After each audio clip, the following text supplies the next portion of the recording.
Channel को स्वागत mind vibes Odia.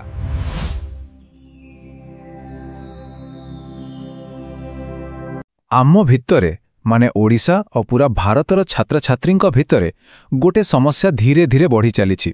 आमे समस्ते एहाकू प्रतिदिन अनुभव करुचे, हेले ए विषय रे केही किछि कहू नहीं। आउ सेटा हेउची आम निदर समस्या। भाबंतु राति बाजिलानी 1:47 आमे इंस्टाग्राम रे बसी रील स्क्रोल करी चलीछे। मने अछि काली सकाळ 8 रे क्लास अछि, आउ एमती गले तो काली सकाळू पूरा जंबी भली उठिबाकू पड़िबो।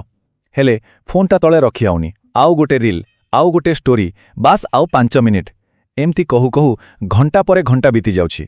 जदि ए कथा सुनी निज कथा भली लागुछि तेबे चिंता करंतुनी, आमे एथिरे एका नुहे। हौ तेबे ए जो अनुभव एटा खाली आम भितरु काहारी जनंकर नुहे, एहा एक पूरा जातीय स्तरर समस्या पाल्टी गलानी।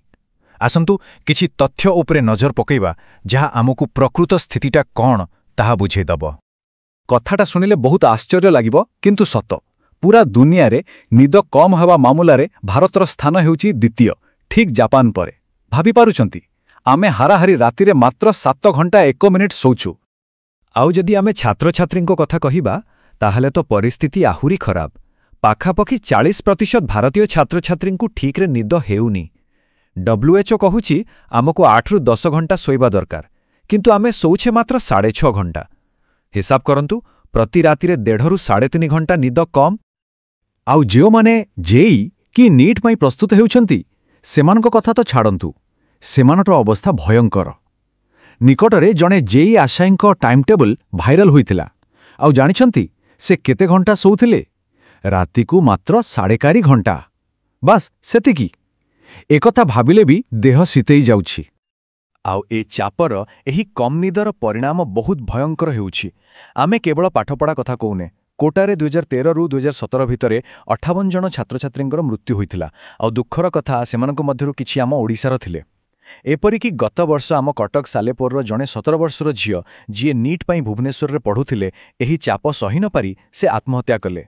एई जनवरी रे मयूरभंजर आउ जणे छात्रंक सहित भी सेमती हेला। तेणु एगुड़ाक खाली संख्या नुहे, एहा एक बहुत बड़ चेतावनी।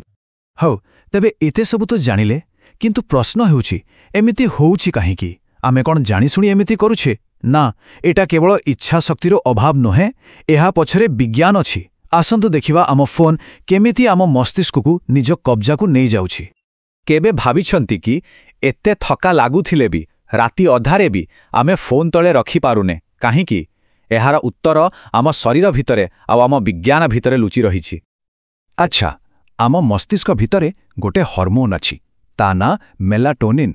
एहाकु आमे निदर हार्मोन बोली कहि परिबा।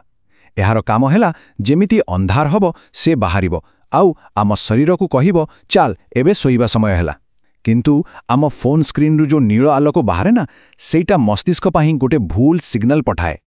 देखंतु हुए कौन, जितेबेले आमे राति रे फोन देखु से नील आलोक आम आखि भितरकु जाए, आउ आम मस्तिष्क को लागे अरे एइटा तो दिन बेलर आलुओ, एबे उठी रहिबार समय, सोइबार नुहे। बस सेठी से मेलाटोनिन तैयारी करिबा बंद कर दिए। और रिसर्च कहूछि कि मात्र 2 घंटा फोन देखिले आम शरीर रे मेलाटोनिन 3 घंटा पई बंद हो जाए। आउ फोन तळे रखिबार 15 मिनिट परे जाई मस्तिष्क धीरे धीरे पुणी नॉर्मल हबाकू आरंभ करे। अच्छा, एबे आउ गोटे बहुत मजादार कथा। एहाकू कुहा जाए रिवेंज बेड टाइम प्रोक्रास्टिनेशन। शब्दटा टिके कष्ट लागि पारे, किंतु एहार अर्थ बहुत सरल। देखंतु जेतेबारे आमर पूरा दिन क्लास, कोचिंग आउ होमवर्क रे चली जाए, आमकू लागे जेमिति आम निज पई टिके भी समय नाही। आम जीवन उपरे आमर कोनोसी कंट्रोल नाही।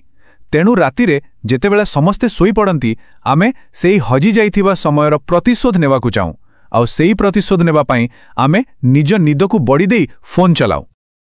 आउ एइटा आम पीढ़ी रे माने जेनजी आउ मिलेनियल्स को भितरे गोटे बहुत साधारण कथा।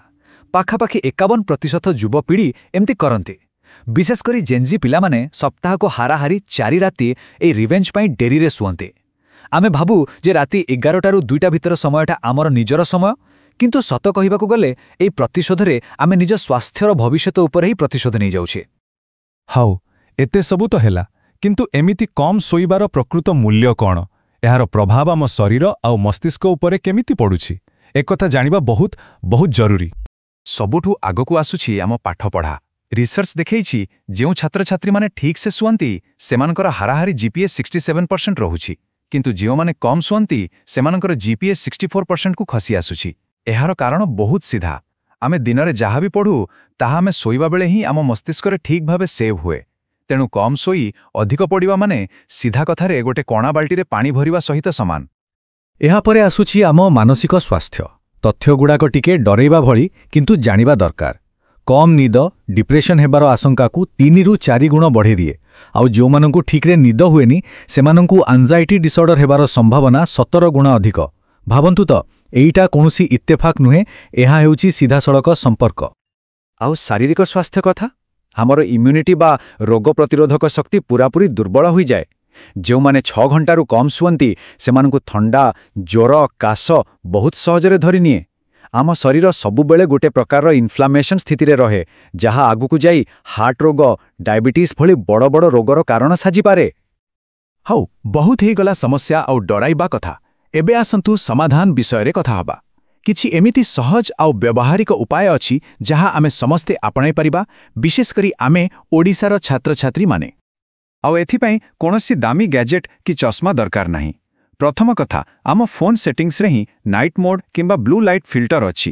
ବାସ୍ ତାକୁ ଅନ୍ କରିଦିଅନ୍ତୁ। ସୂର୍ଯ୍ୟାସ୍ତ ପରେ ଏହା ଅଟୋମେଟିକ୍ ସ୍କ୍ରିନ୍ର ରଙ୍ଗକୁ ଟିକେ ହଳଦିଆ କରିଦେବ। ଆଉ ଗୋଟେ ବହୁତ ଭଲ ଉପାୟ ହେଲା ଫୋନ୍କୁ ନିଜ ବିଛଣ ପାଖରେ ନୁହେଁ ବରଂ ରୁମ୍ର ଆରପଟେ ଚାର୍ଜରେ ବସନ୍ତୁ। ଏମିତି କଲେ ରାତିରେ ହଠାତ୍ ଉଠି ଫୋନ୍ ଧରିବାକୁ ଇଚ୍ଛା ହେବନି। ଏବେ ଆସନ୍ତୁ ଆମ ଓଡ଼ିଶା ପାଇଁ କିଛି ଖାସ୍ ଉପାୟ ଦେଖିବା। ଦେଖନ୍ତୁ, ଭୁବନେଶ୍ୱର, କଟକରେ ଯେଉଁ ଗରମ, ଏସି ତ ସମସ୍ତଙ୍କ ପାଖରେ ନଥାଏ। ତେଣୁ ଗୋଟେ କାମ କରିପାରିବା। ପଙ୍ଖା ସାମ୍ନାରେ ଗୋଟେ ଓଦା ଚାଦର ଟାଙ୍ଗିଦେଲେ ସେ ବାଷ୍ପୀକରଣ ଯୋଗୁଁ ଘର ଟିକେ ଥଣ୍ଡା ଲାଗିବ। ଯଦି ଯୌଥ ପରିବାରରେ ଶବ୍ଦ ହେଉଛି ତାହେଲେ ମାତ୍ର 20 ଟଙ୍କାରେ ମିଳୁଥିବା ଇୟରପ୍ଲଗ୍ ବହୁତ କାମରେ ଆସିବ।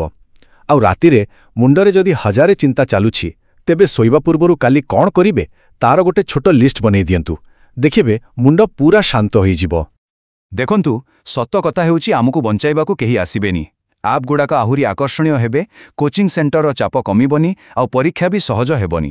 ତେଣୁ ଆମକୁ ହିଁ ନିଜକୁ ବଞ୍ଚାଇବାକୁ ପଡ଼ିବ। ଆଉ ଏହାର ଆରମ୍ଭ ବଡ଼ ବଡ଼ ଜିନିଷରୁ ନୁହେଁ ବରଂ ଛୋଟ ଛୋଟ ପଦକ୍ଷେପରୁ ହିଁ ହେବ। ଶେଷରେ ବାସ୍ ଏତିକି କହିବି, ଗୋଟେ କଥା ସବୁବେଳେ ମନେ ରଖିବା, ନିଦ ଆମ ସଫଳତାର ଶତ୍ରୁ ନୁହେଁ।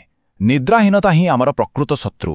ଆମେ ସେହି ପିଢ଼ି ଯେଉଁମାନେ ଦୁନିଆ ବଦଳାଇବାର କ୍ଷମତା ରଖନ୍ତି।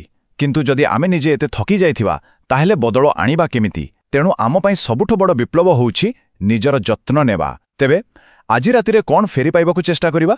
ଆସନ୍ତୁ ଆଜି ରାତିରୁ ହିଁ ଆରମ୍ଭ କରିବା। ଆସନ୍ତୁ ଶାନ୍ତିରେ ଟିକେ ଶୋଇବା।